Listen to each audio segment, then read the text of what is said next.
Hello students, welcome to my channel math classes. Students, हमने BSc second year का statics का chapter 10th start किया था और वो क्या था आपके पास रेंचेस, ठीक है। और इस चैप्टर की जो फर्स्ट थ्योरम थी उसका हमने फर्स्ट पार्ट, इस जो थ्योरम थी इसका फर्स्ट पार्ट कर चुके और पिछली दो वीडियो में इसका प्रूफ किया है हमने, ठीक है। क्या था उसमें? To show that given system of forces can be replaced by two forces equivalent to given system in an infinite number of ways. यहाँ तक का प्रूफ हम पिछली दो वीडियो में कर चुके।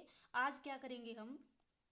Tetrahedron formed by two forces is of constant volume. Means आपके पास जो इन दो फोर्सेस से जो टेट्राहेड्रन फॉर्म होगा उसका वॉल्यूम क्या होगा? कांस्टेंट। ये करेंगे आज हम इस पार्ट में, ठीक है। तो आपको इस थ्योरम का अगर पिछला प्रूफ देखना है तो इसकी दोनों वीडियोज अवेलेबल हैं, प्लेलिस्ट में जाके चेक कर लीजिए, वहां से इसका प्रूफ देख लेना, ठीक है। तो अब देखो इसका थर्ड पार्ट क्या है कि जो दो फोर्सेस से टेट्राहेड्रन फॉर्म होगा वो क्या होगा? आपके पास कांस्टेंट वॉल्यूम होगा, ठीक है। सबसे पहले देखो आपके पास टेट्राहेड्रन क्या होता है, ठीक है। टेट्राहेड्रन क्या होता है आपके पास? मान लो आपके पास ये एक ट्रायंगल है, ठीक है। ये आपके पास है एक ट्रायंगल, ठीक है। आपके पास इस तरह से एक ट्रायंगल तो ये और तीन ट्रायंगल आपके इस परपेंडिकुलर वाले प्लेन में। तो इन चारों ट्रायंगल से जो इनक्लोज होने वाली फिगर होती है उसको क्या बोलते हो? टेट्राहेड्रन। जैसे मान लो आपके पास ये है आपकी ट्रायंगल और इस तरह से हम क्या करेंगे, देखिए टेट्राहेड्रन कैसे फॉर्म होगा आपका। एक ट्रायंगल तो आपकी ये बेस में, ठीक है। एक ट्रायंगल आपकी ये वाली ट्रायंगल, दूसरी ट्रायंगल कौन सी आपकी? ये ट्रायंगल, और थर्ड ट्रायंगल आपके पास ये। तो इस तरह से आपके पास जो इन चार ट्रायंगल से इनक्लोज होकर जो फिगर बनेगी उसको क्या बोलते हो आप? टेट्राहेड्रन, ठीक है। आपको क्या शो करना है? ये जो टेट्राहेड्रन फॉर्म होगा आपका दोनों फोर्सेज से, इसका वॉल्यूम क्या होगा? कांस्टेंट। तो अब देखो इसका वॉल्यूम कैसे फाइंड आउट करते हो? वॉल्यूम फाइंड आउट करने के लिए एरिया ऑफ बेस ट्रायंगल, जो आपके पास ये बेस ट्रायंगल है उसका एरिया इनटू जो आपका ये वाला पॉइंट है, इससे आप परपेंडिकुलर ड्रॉ करोगे इस ट्रायंगल के ऊपर और मल्टीप्लाई कर दोगे इस परपेंडिकुलर डिस्टेंस से। तो मतलब क्या हुआ आपके पास? इस टेट्राहेड्रन का जो एरिया आएगा वो क्या आएगा? इस बेस ट्रायंगल का area multiplied by perpendicular distance from this point D to the base of this triangle, ठीक है। तो हम अब क्या फाइंड आउट करेंगे? इस ट्रायंगल का एरिया और डी पॉइंट से लेके जो आपके पास ये ट्रायंगल बनेगी यहाँ तक का परपेंडिकुलर डिस्टेंस। तो वो कैसे फाइंड आउट करोगे वो देखो। इसके लिए हमने क्या किया, जो देखो पिछली वीडियो में हमने किया था कि हमने दो फोर्स लिए थे, ये R2, ये हमने लिया था R1, ठीक है। तो हम क्या करेंगे, इसको एक ट्रायंगल फॉर्म करेंगे। ये आपके पास क्या बनेगी? ट्रायंगल बनेगी, जिसका नाम हमने दे दिया BA। इसको कोई भी पॉइंट मान लो, इसको मान लो आप O मान लो चाहे तो। अगर O पॉइंट इसको लिया है तो इसको दूसरा पॉइंट मान लो, इसको पॉइंट C मान लो, ठीक है। ये आपका पॉइंट C, ये पॉइंट आपका D, ठीक है। तो देखो बेस वाली जो ट्रायंगल बनेगी वो क्या बनेगी आपके पास? ABC, ठीक है। और जो आपके पास D पॉइंट बनेगा, D पॉइंट है आपका ये। तो इस D पॉइंट से हम जो ये बेस की ट्रायंगल बनेगी इसके ऊपर क्या ड्रॉ करेंगे? परपेंडिकुलर ड्रॉ करेंगे। ये हमने क्या कर दिया? परपेंडिकुलर ड्रॉ कर दिया D पॉइंट से इस बेस की ट्रायंगल पे। जो अभी बताया था बिल्कुल वही शेप, उसी को फॉलो करोगी, ठीक है। अब देखो ये डिस्टेंस हमने मान लिया, इस पॉइंट को मान लिया P, तो ये डिस्टेंस कितना है आपका? BP, ठीक है। अब हमें क्या फाइंड आउट करना है? एक तो ट्रायंगल ABC का एरिया और दूसरा ये जो परपेंडिकुलर डिस्टेंस है DP, ये फाइंड आउट करना है, ठीक है। कैसे फाइंड आउट करोगे? देखो आपको क्या बताया था स्टार्टिंग में, ये आपके पास एक्स एक्सिस है, जो आपके पास ये फोर्स R1 और R2 हैं वो इस एक्स एक्सिस के परपेंडिकुलर वाले प्लेन में है। अब प्लेन अगर आपके पास एक्स एक्सिस के परपेंडिकुलर होगा तो ऑब्वियस सी बात है R1 भी क्या होगा? परपेंडिकुलर होगा। और अगर आपको एरिया फाइंड आउट करना हो किसी ट्रायंगल का, मान लो आपके पास ये ट्रायंगल है, इस ट्रायंगल का एरिया आप कैसे फाइंड आउट करते हो? 1/2 इंटू परपेंडिकुलर डिस्टेंस, ठीक है। तो इस ट्रायंगल को कंसिडर करके देखो, इसका बेस आपने क्या मान लिया? AB। तो आपके पास परपेंडिकुलर डिस्टेंस क्या आएगा? आपके पास परपेंडिकुलर डिस्टेंस क्या आ जाएगा? AC। क्योंकि AC जो है आपके पास AB पे परपेंडिकुलर है। क्यों? क्योंकि R1 फोर्स आपका उस प्लेन में है जो एक्स एक्सिस के परपेंडिकुलर है। तो R1 क्या होगा आपके पास? AB के परपेंडिकुलर। तो ये वाला डिस्टेंस क्या आ जाएगा? परपेंडिकुलर डिस्टेंस आ जाएगा, ठीक है। तो देखो अब एरिया ऑफ ट्रायंगल क्या होता है, एरिया ऑफ टेट्राहेड्रन क्या होता है आपका 1/3 area of base triangle. Base triangle का मतलब एबीसी ट्रायंगल और परपेंडिकुलर डिस्टेंस, ठीक है। और बेस ट्रायंगल आपके पास क्या है, एबीसी, ये आपका पॉइंट बी था, ये आपका पॉइंट ए और ये आपका पॉइंट सी, ठीक है। ये आपका ए बी एक्स एक्सिस मान के चले थे आप, और ये आपके पास ए सी के अलोंग था R1। तो इसका एरिया कितना आ जाएगा आपके पास 1/3 इंटू 1/2 ए बी कितना है आपके पास, ए बी आपके पास कितना है, बी डिस्टेंस तो ये, ए डिस्टेंस ये, तो कितना आ जाएगा आपके पास A B, A plus B, और ये आपके पास क्या है R1। तो कितना आ गया आपके पास area of triangle A B C, ये आपका आया R1 into a plus B, ठीक है, इनटू परपेंडिकुलर डिस्टेंस। अब आपका फाइंड आउट करना है परपेंडिकुलर डिस्टेंस। परपेंडिकुलर डिस्टेंस का मतलब आपको फाइंड आउट करना है डीपी। अब इस ट्रायंगल को कंसीडर करो, इस ट्रायंगल में अगर आपको डीपी फाइंड आउट करना है तो वो डीपी किसके इक्वल आएगा, देखो डीपी को आप क्या लिख सकते हो, ये तो परपेंडिकुलर है, आपके पास क्या रिजल्ट होता है, परपेंडिकुलर अपॉन हाइपोटेन्यूज किसके इक्वल होता है, साइन ऑफ एंगल के इक्वल। तो आपके कितना आया, DP upon D B is equal to sine of angle, किस किस के बीच का एंगल, बी डी और बी पी के बीच का एंगल। तो कितना आएगा आपके पास sine of angle between B D and B P, ठीक है। यहाँ से आपके पास डीपी की वैल्यू कितनी आ जाएगी, sine of B D into B P. DP क्या था आपके पास, परपेंडिकुलर डिस्टेंस, तो परपेंडिकुलर डिस्टेंस की वैल्यू कितनी आ गया आपके पास, ये कर दो यहाँ पे, इसकी वैल्यू पुट कितना आएगा आपका, ये आपका आएगा sine of angle B D and B P. अब आपको क्या फाइंड आउट करना है, बी डी और बी पी के बीच का एंगल फाइंड आउट करना है। बी डी क्या है आपके पास, ये, बी पी क्या है आपके पास, ये, ठीक है। अब इन दोनों के बीच का एंगल फाइंड आउट करना है आपको, कैसे फाइंड आउट करोगे वो देखो, बस मेन पॉइंट आपका यही है कि इन दोनों के बीच का एंगल कैसे फाइंड आउट करोगे, इसको बस थोड़ा सा ध्यान से देखो। देखो ए बी सी क्या है आपके पास ट्रायंगल, डी क्या है आपके पास इस ट्रायंगल के परपेंडिकुलर, ठीक है। कैसे किया था हमने कि हमारे पास ट्रायंगल तो क्या है ए बी सी, ये आपके पास है ए बी सी, और डी पॉइंट कहाँ पे है आपका, डी पॉइंट आपका इसके परपेंडिकुलर। कैसे लिया था आपने परपेंडिकुलर, वो देखो, ये आपकी जो फिगर है वो कुछ इस तरह से है कि ये आपके पास बेस ट्रायंगल है ए बी सी, ये आपका पॉइंट है डी, इस डी पॉइंट से आपने यहाँ पे परपेंडिकुलर ड्रॉ किया है इस वाले पॉइंट पे, और ये आपके पास क्या है बी पी, ठीक है।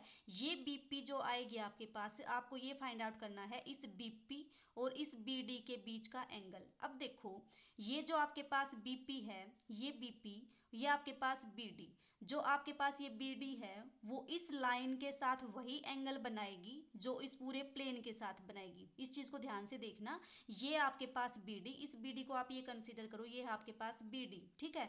ये है आपके पास बी पी, ये बी डी इस बी पी के साथ कितना एंगल बनाएगी, जो इस पूरे प्लेन के साथ बनाएगी।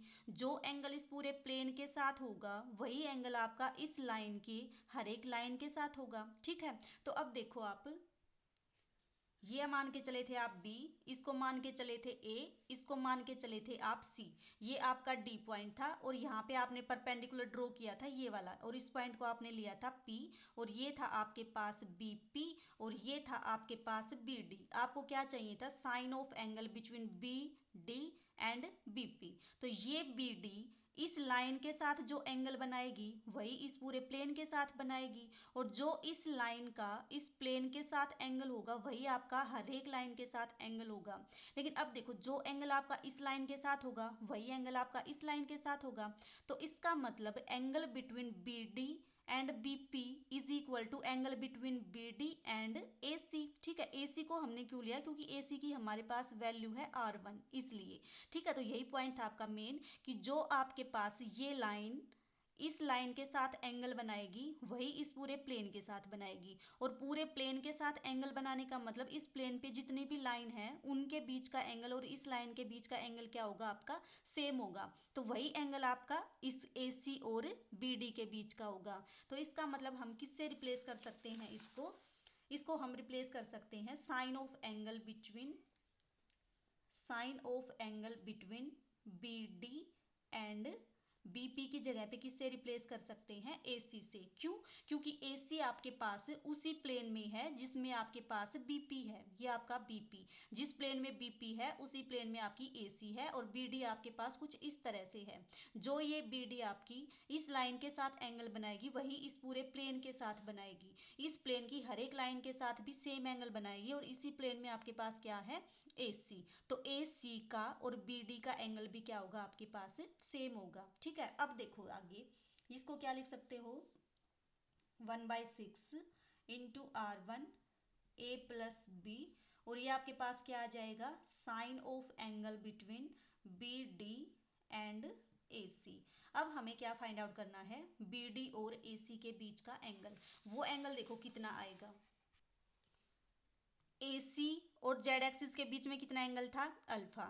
BD आपके पास ये, AC आपके पास ये। ठीक है, अब एक चीज को ध्यान से देखना, हम स्टार्टिंग में मान के चले थे ये आपके पास Z एक्सिस थी, ये आपके पास वो लाइन थी, मतलब इस Z एक्सिस के इधर की तरफ, इधर की तरफ, और इनके बीच का एंगल कितना था आपके पास, बीटा।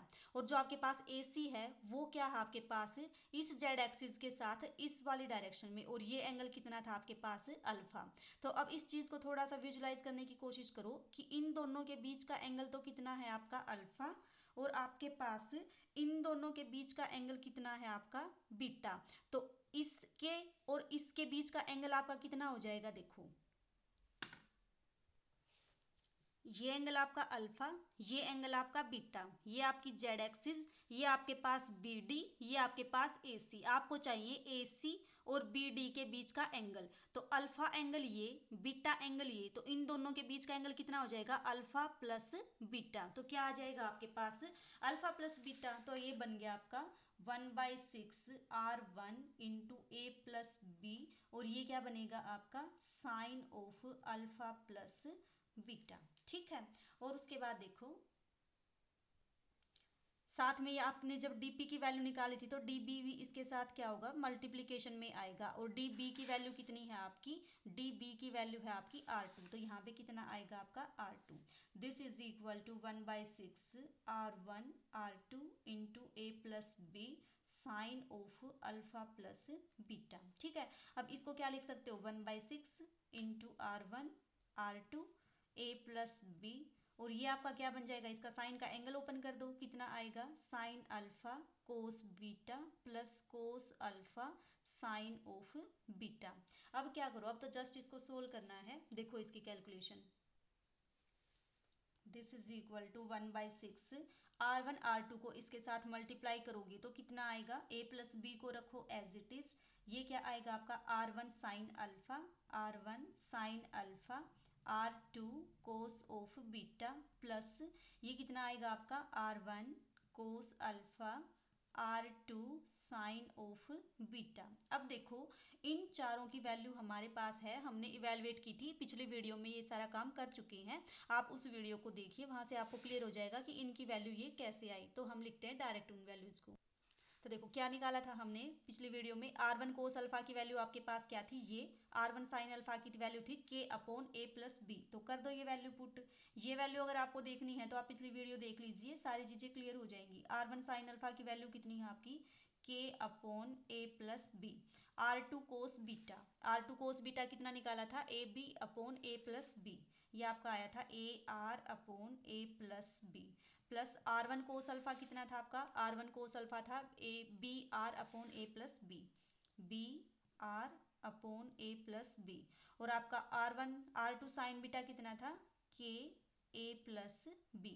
तो ये हमने क्या किया, सारी वैल्यूज पुट कर दी। अब देखो उसके बाद इसको फर्दर सोल्व करोगे तो कितना आएगा, 1/6 इंटू ए प्लस बी। ठीक है, ये कितना बनेगा आपका, के आर को अगर आप कॉमन लोगे तो आपका ये बनेगा a plus b upon a plus b का होल स्क्वायर। ठीक है, this is equal to a plus b से आपका a plus b cancel, a plus b से आपका a प्लस बी कैंसिल, तो ये आपका बनेगा k इंटू आर अपॉन 6। और ये क्या है आपके पास, एक कांस्टेंट क्वांटिटी। क्यों, क्योंकि ये आपके पास r का रिजल्टेंट है, मीन्स आपके पास रिजल्टेंट फोर्स है, और ये आपके पास रिजल्टेंट कपल ऑफ मोमेंट है, और इन दोनों का प्रोडक्ट क्या आएगा, कांस्टेंट। तो हमने क्या प्रूव कर दिया कि जो आपके पास टेट्राहेड्रन फॉर्म होगा कौन किससे, जो हमने दो फोर्स लिए थे R1 और R2, उनसे जो टेट्राहेड्रन फॉर्म होगा वो आपका उसका वॉल्यूम कितना आएगा आपका कांस्टेंट। ठीक है, आई होप आपको वीडियो से सब कुछ क्लियर हो गया होगा। फिर भी अगर कोई डाउट हो तो आप कमेंट बॉक्स में कमेंट कर सकते हो। ठीक है।